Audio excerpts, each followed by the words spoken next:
It's a beautiful day in the neighborhood. It's a beautiful day to be a neighbor. Welcome to my new office, Studio 1B. The big question is what's gonna be my first video in my new studio? Buck 110 or an Esee knife? That's a tough question. I think I'm going with the Buck 110. I'm doing it about buck, but I am carrying the Izula. Let me get situated in here and we will start talking about the buck knife and my new buck knife, which I left all of my fucking knives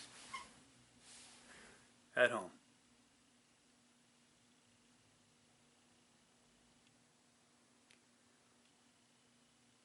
I ain't going back.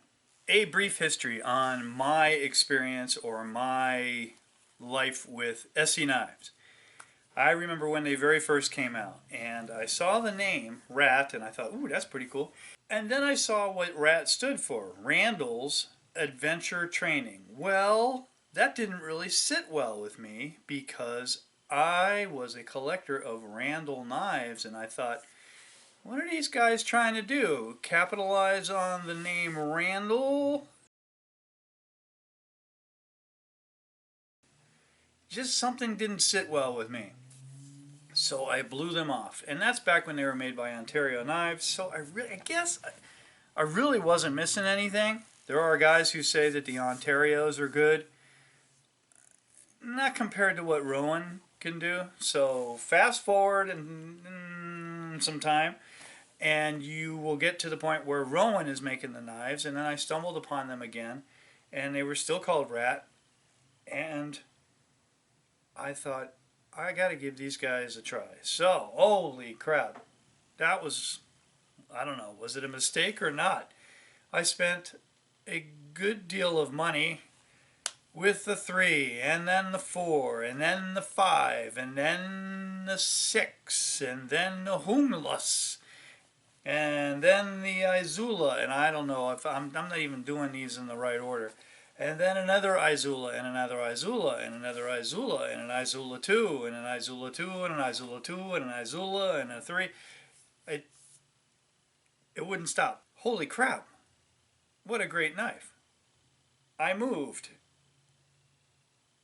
I am missing some knives.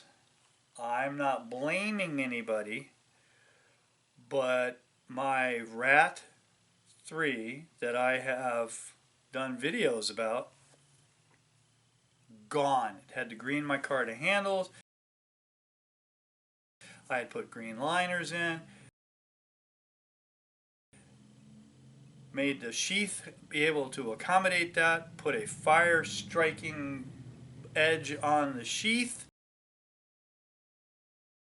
so that I wasn't boogering up my knife. I mean, what a setup this was. It's gone. I have no earthly idea where it is. I'm kind of heartbroken over it, but you know what? It's a thing. And what's nice about Esee Knives is they make a consistent quality piece of cutlery. I haven't really come across any variations. I've had this last Izula that I've done videos about that was pristine right up until I decided to use it as an oyster knife.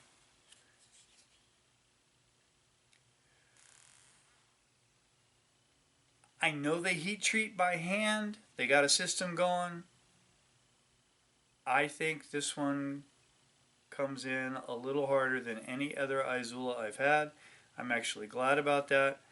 I would love for these to be consistently right around Rockwell of 60, 61. That would be cool, but that makes them a little fragile. I know a lot of you guys beat the snot out of these and pry with them and stuff, so they'd be breaking a lot more knives. But that is my Izula that has the super secret pocket inside that handle that I harvested from a Hest knife that actually had cavities in it anyway. So we're back up to, there's a $50 bill in there and some Advil, and that's about all I need. Hey Tom, how do you open up the handles? That is a great question, thank you. See those Phillips head screws?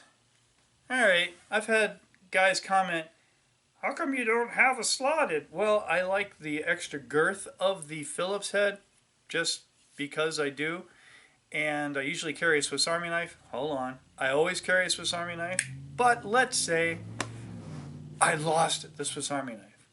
Alright, what do I do? Well, without me standing up and showing you, but I want you all to look down now at your zipper and look at that zipper pull. It fits in a Phillips head. So you just use your fly to open up the handle of the knife. Pardon me. So this is my EDC. You saw me take it off my belt.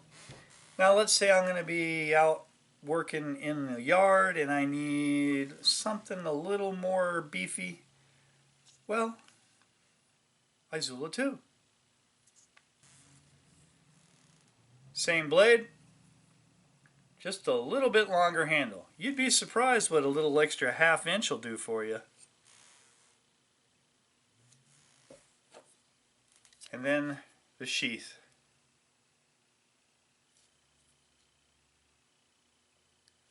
I hold these up and I hold them for a while so that maybe you can see how I put that together and what I did and what I carved on and all that stuff. So that's why I do that. Which leads us to my Esee 3.